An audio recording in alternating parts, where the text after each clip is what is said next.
Mr. Mugwanja, the CEO, has mentioned that when I was coming in, I saw a desk designated for registration of voters, IEBC desk.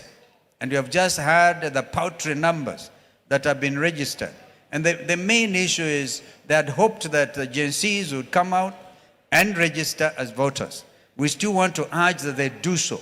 The only way to do with a hurting administration that uses brute force to deal with the citizens, is to take them out through the ballot. We have a situation where a sitting head of state made some historic pronouncement, like no other head of state anywhere in the world, will say those who are demonstrating should be shot on the legs. Shot on the legs. The only way to remove such a dictatorship is through the ballot. And that is what we are preparing ourselves to do. But so that I can also make a next important point, is the registrar of persons. We paid a visit to the new team at IEBC.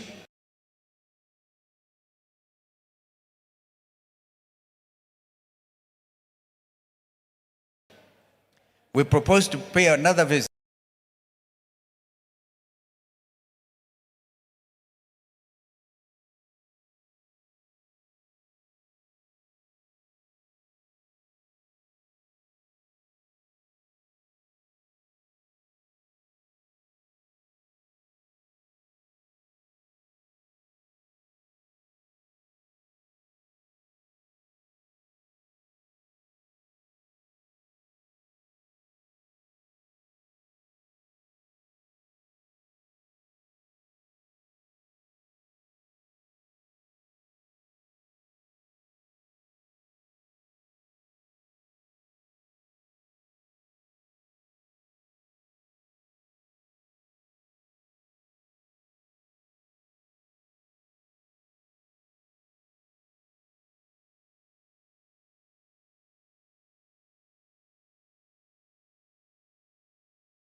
Expeditiously issued with the national identity cards and thereafter registered as voters for next year's purposes. This is so basic, this is so fundamental, and any attempt to deny young Kenyans from any part of the country from registering as becoming citizens by getting their IDs is actually acting against the constitution of this country and the future of this country. So I want to say, People's Festival, hoye! Can you give me, when I say wiper, because that's my party, and here we also demonstrate who we are. Sisi ni wiper tunasema, tukisema wiper, you give me Komboa Kenya. I remember we rebranded from purely because it's very easy to talk about democracy as a democratic movement when your rights are heavily sat upon. So we changed to patriotism, patriotic Kenyans, in order to capture the spirit of the young Kenyans who have expressed their patriotism by calling out a rogue administration. So nikisema wiper, give me Komboa Kenya. Wiper. Wiper. Wiper. Are you guys ready? I'm ready, and I'm sure all these colleagues are ready. If I breached your protocol, what did you expect? You call us, and we have to do that. And really enjoy, because this is a festival. So maybe next year, God willing, I'll not come dressed in a tie. You can come dressed in your traditional attire and celebrate. Some of the world's greatest festivals happen in Latin America. People dance throughout the whole week, go dancing and celebrating their culture, celebrating who we are. That if you have forgotten everything, remember, the sovereignty of the republic belongs to the people. We the people. Thank you very much. We'd just like to take questions very quickly from the audience. We'd like to take two questions from the audience, please. Yes. So from this side, I'll have one question, and my colleague Charlotte Ako, the other side, who will take one question. We will note them down, atazijibu tukisonga. Sawa sawa? So Honorable Kalonzo, those are two specific questions to you. Proceed.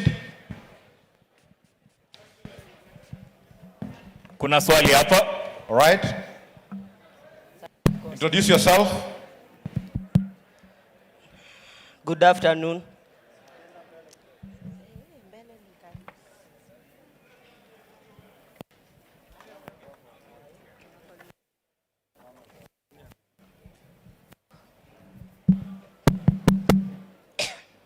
So, good afternoon, everyone. So, my question to His Excellency, the Wiper leader, Kalonzo Musyoka, is after 2027, let's say your party is in the government, what will you do as a leader so as to contribute to Kenya's economy and to make Kenya's well-being better than it is currently? Because we know that currently our country is facing an economic burden. So as per you, your standards, you have your manifestos. What will you do so as to make Kenya's economy be as high as it was in the time of Mwai Kibaki and in the time of, in the time of Mwai Kibaki?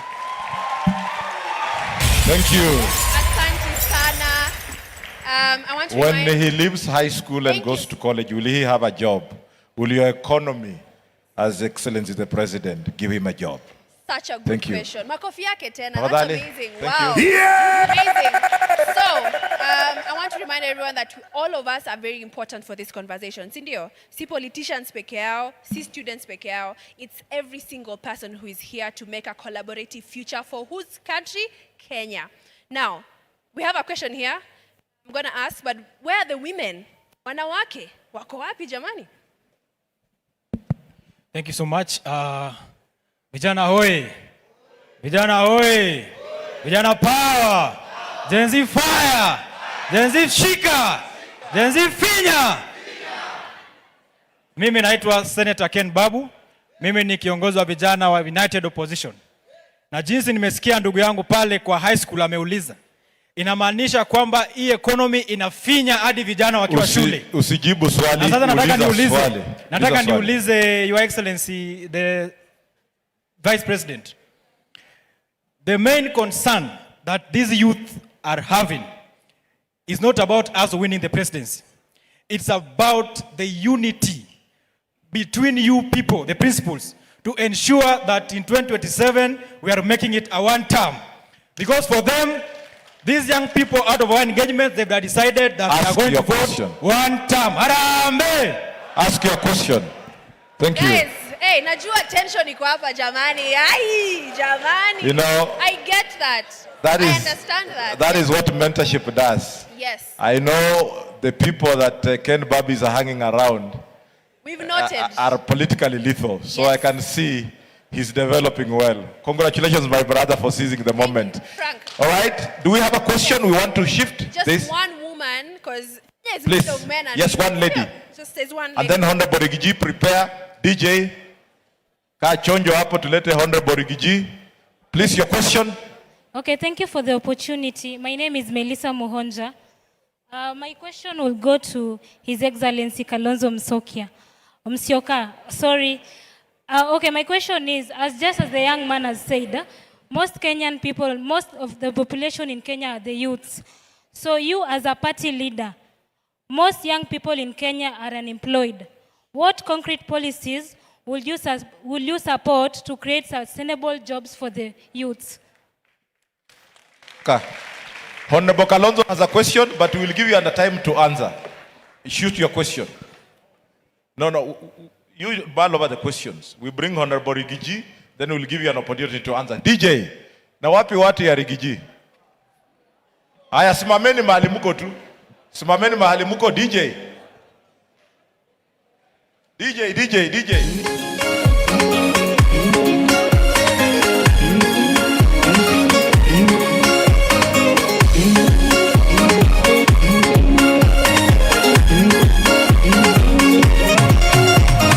Nego kena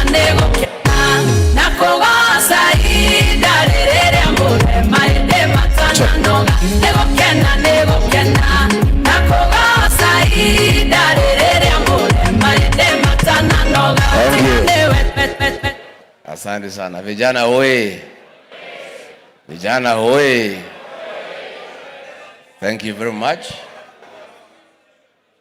Let me first take this opportunity to say how glad I am because of this festival, to allow our young people to dialogue and to have an opportunity to engage and make meaningful contribution for the benefit of our country.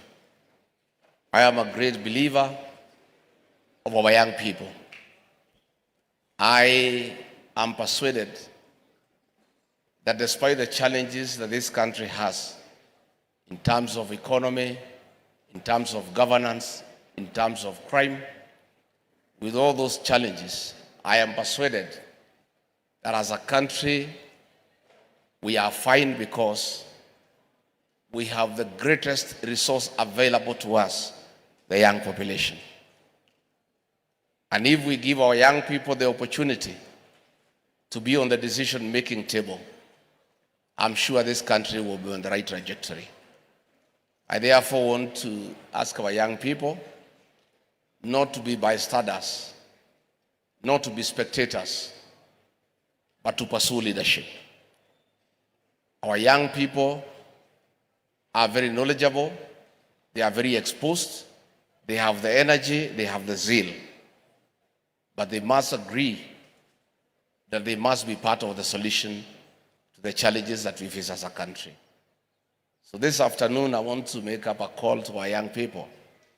As we go towards the general elections, you are more than 70% of the Kenyan population. Democracy is about the majority. Our young people have the capacity, they have the numbers to be on the decision-making table, and they come and create the solutions that they desire for the country and themselves. And they have no choice because they are the greatest stakeholder in our country, because they have longer to live. So I want to ask our young people as we go to these elections, please get out of your homes, get out of your comfort zone, and get into the field and be part of the solution by seeking for elective positions.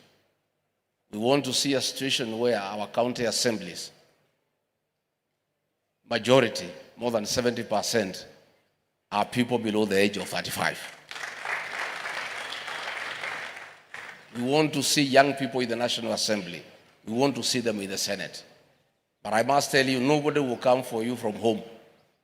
You have to leave the house and come out here and fight for your space. And you are in a better position because you have the energy, you have the knowledge, you have the language, and your colleagues, your peers are the majority. So why not? Why not? So mine, the party that I lead, is about listening to the people. If I say DCP, say Sikisagrau. DCP? DCP? It's about listening to the people. That's why I'm very happy about this dialogue. Let the young people be heard. I had a big problem with William Ruto when I was his deputy during the Gen Z protests, when he refused to listen to the young people and decided to abduct them and kill them. And I was telling them the young people should be heard. They should be allowed to say what they need to say. So when he was saying they are criminals, I told him, no, they are not criminals. They are our sons and daughters, and we must listen to them. I must tell the young people, all of us in the country are looking up to you to save this country. You have the numbers, you have the zeal, you have the conviction, you are not tribal, you cannot be corrupted, you cannot be bribed. The country is looking up to you. But you are doing very well on the smartphone in terms of creating awareness on what people need to do. But the real transformation of our country will not happen on the smartphone. It will happen on the ballot box. And the tool of change is the vote. I want to appeal to our young people, as the mass voter registration starts on the 29th of this month, please acquire the tool of change, the vote, so that next year you can lead all of us, you can lead this country in creating a good government that will govern you the way you want. It is you to decide the way you want to be governed. That can only happen if you decide who will govern you. And that can only happen if you have a vote. So let me pose that challenge to you as we begin the mass voter registration. Let our young people lead from the front. I look forward to further engagement. Whenever we meet in our public rallies, we always give you a chance to speak and tell us what you think we need to do to create good change for our country. I really look forward to further engagement with our young people, and I want to thank the organizers for this great forum where young people can dialogue, they can exchange ideas, and they can be heard, because they should be heard, because they know a lot, and all of us will benefit from their wisdom, from their knowledge, from their exposure, and we really look forward to that engagement. Asanteni sana. Thank you very much. Huyo ndio Rigiji. All right, thank you so much. We will be taking 2 questions for Honorable Rigiji. In the meantime, the mic is going to Honorable Kalonzo Musyoka to respond to his questions now. All right? So, again, Thon and prepare for the questions, but Honorable Kalonzo now is on the floor to respond to his questions.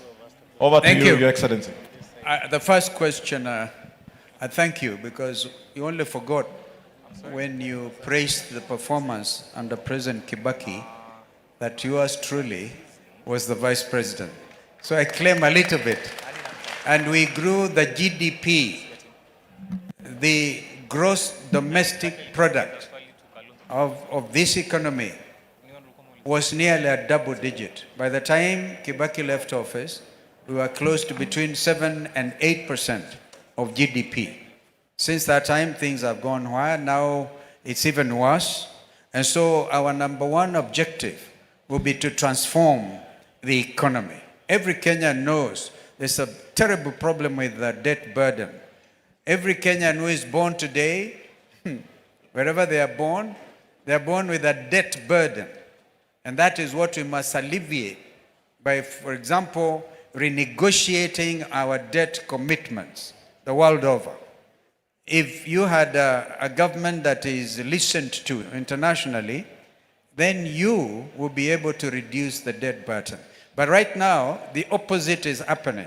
We've just been addressing a press conference where we are saying that under the infrastructure fund bill, which we are saying, even as you in this festival should express your opinions, we have said that this is another avenue for growing the public debt. And the worst bit about it is they are doing it outside of the framework, the legal and the constitutional framework. Because all the monies that get raised through taxation and other revenues goes to the consolidated fund. Now the William Ruto administration is seeking to create another avenue which will not be subject to parliamentary approval or oversight. Now, therefore, creating room for greater corruption and a further erosion of the economic growth of this country. Our friend on the other side, I will not talk about Ken because he's only worried about opposition unity. And he didn't ask a question. So you ask him a question after this. But the wonderful lady is concerned about job creation. Now, if you have a government that listens to the people, a government that believes in the rule of law, and a government that has proper international recognition. You know, I personally believe these young people should be citizens not just of Kenya, but the whole world. But first of all, we must set conditions right for you. Some of you may remember I sat in a committee called the National Dialogue Committee. And we receive evidence that over 6,000 companies registered in Kenya actually translocated to Tanzania, to Uganda, to Rwanda. The effect of that is we are losing those jobs. And yet, you have heard from my brother Rigiji that 70% of you are young people. You're going through high school. Of course, never mind the confusion with the CBC and stuff. Yeah, never mind that. But at least you go out to the job market. You need a growing economy. Therefore, this question is interrelated with the other person's question. You cannot create those job opportunities if you have a country that is dysfunctional, if you have a parliament that is captured, they will never talk for you, if you have a judiciary that cannot quickly do things. And I'm not here criticizing the judiciary, because as we speak, it is the only last line of defense that we have as a country, because parliament is state capture. The leaders are all compromised. What you have is a cartel leading a whole nation called Kenya. Therefore, we will have to do something very specific, improve on manufacturing sector. Investors will come to invest here, and then, do serious business. When we have reduced cost of electricity, for example, the reduced cost of doing business, so that within, I don't know whether you know, young lady, that Kenya is a member of COMESA, which is Kenya Common Market for Southern and Eastern Africa, and amongst its members, a country called Egypt. The cost of production of goods in Egypt is a lot lower than here. So a lot of investors choose to go and set up industries. Well, they should be setting up industries here in our country. We will deliberately make it a policy to attract foreign investment, to create industries, so that our young people leaving universities and other places will find employment opportunities. But this is part of the conversation. I thank you very much. Thank you, Your Excellency. 2 questions for Honorable Rigathi Gachagua, please. Yes. A lady, a man. There is a lady here. Thank you. Who has Proceed. a question. And then Honorable J.B. Muturi, please prepare to make your remarks shortly. All right, proceed. Good afternoon, everyone. I'm Angela Wambui, a student leader at the University of Embu and an aspiring vice president of the University of Embu. So my question to His Excellency Mheshimiwa Rigathi Gachagua is, first of all, I'd like to say that we as youths and young people, we have felt his impact for the past years that he has been in leadership, and I'd like to say that since he came out from leadership, we also felt the impact now that he advocates for our issues as the youths. So my question is to Mheshimiwa. You have been very vocal about restoring the dignity of the payslip of Kenyan workers. Now, we as the youths, after graduating, we don't have any guaranteed job opportunities. Mheshimiwa, what do you have in store for us as the youths now that our job opportunities and our future after graduating in university is not guaranteed? What do you have in store for us, Mheshimiwa? Turn on the other side. All right. Yes. Kindly, in conclusion, I was requesting if maybe Mheshimiwa could allow me to shake his hand. Rikiji iko Kairitu hapo. Mheshimiwa. Proceed. Yes. Angela na Mheshimiwa makofi yao jamani. Amesema only opportunity comes. How many times? Exactly. Angela Chukua na namba hata Mheshimiwa. kama ni ya kijana yake. Asante sana. Ukipata Asante sana. Iko K2 huko nyumbani. All right, thank you. Over to you. Yes, comrades power. Comrades team. Comrades one term. Aya, sawa. Now, my name is Rono Emmanuel, to Your Excellency and to everyone who can hear me in the order of hierarchy. Your Excellency, we as the youth have been disenfranchised a couple of times, both in opposition and in the ruling government. We've been disenfranchised when it comes to politics. Tunaambiwa kila siku nyinyi ni viongozi wa kesho. Lakini sisi kama vijana, tunataka imefika wakati yetu ya kuingia katika serikali. So to Your Excellency, we as the youth, we are demanding a seat on the table. Because if we are not on the table, then we are the people that will be on the menu. Now, to Your Excellency, what structures have you put in place? Because we cannot work on empty rhetoric. Kila siku tunaambiwa vijana kiti yenyu iko. But when it comes to the real thing, we are kept missing. Comrade, so your to question? Your Excellency, what structures have you put in place to ensure that the youth are part of this thing? Because most of us are politically homeless right now. Hatujui mali tunaenda. And lastly, nikimalizia na ombi langu pia. Pia mimi ningependa kusalimia mkubwa. Na pia as an aspiring politician, pia ukinishikilia mkono kidogo hapa na pale nitashukuru. Asante. All right. Yeah! Finish your Rigiji fever. DJ, tulete Honorable JB Muturi. Thank you.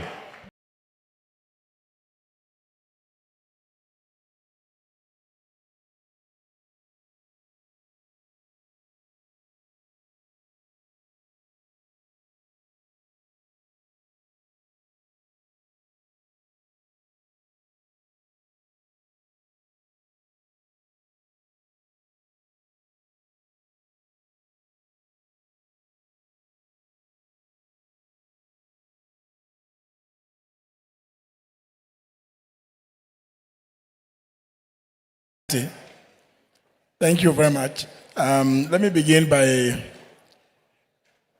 appreciating the partners, CAS, who are partnered with the CMD, and I'm sure they are partnered with several other of the political parties and other organizations, and for keeping these spirits going on. I know I've been here before in the PDF. But I think, as somebody else observed, I think it's been growing in stature, and I think it is welcome. When I arrived in, I was impressed with the discussion that was happening. And immediately, it drew my attention to its appropriateness. Because the things that you are discussing here are well captured in our Constitution. In fact, when you look at the socio-economic rights, our Constitution intends that many of the things that we are discussing should be addressed. But how do we address them? When we do not, first of all, appreciate a very cardinal provision in our Constitution, which is Article 10 on national values and principles of governance. Unless we, as Kenyans, internalize those values, the values of inclusivity, social justice, intergenerational equity, human rights, and the rule of law, we are unlikely, even if we come up with whatever proposals in our manifestos, if we do not internalize those values, people will come with all manner of proposals, programs. Well, the Honorable Rigiji and I were drafted into the last escapade, where we talked about something we are calling bottom up. As we all know, the so-called bottom up has collapsed. It sounded quite great. And everybody got carried away. Yes, this is something that is going to address the plight and the well-being of the majority of Kenyans. But it collapsed. Today, we've come up with all manner of grandiose ideas. They are pushed through our various institutions, most of which have been captured, with the exception of the judiciary. And I want to agree with Honorable Kalonzo Musyoka, it remains up to now our last bastion of hope. Our legislature, Honorable Mwago is here. An idea such as the one I found, and I found some of the panelists discussing the issue of the National Infrastructure Fund. As everybody knows, this thing just came up the other day. How much time has gone into discussing the merits and demerits of that policy? Yet, under Article 10, we are commanded to at all times get those values when proposing policy, interpreting laws, or making laws at whatever level, in a state office, public office, and any other person, when you come up with policies. Yet, as I heard the panelists say, the thing is like, it's a fait accompli. Just last evening, the House, the National Assembly concluded a debate on it. There was an attempt to get one of the committees, the Committee of Finance and National Planning, to do public participation. What was concluded yesterday was debate. So when are the ideas that have come from the public going to find their way into this bill, if at all? This afternoon, most likely it is going to be placed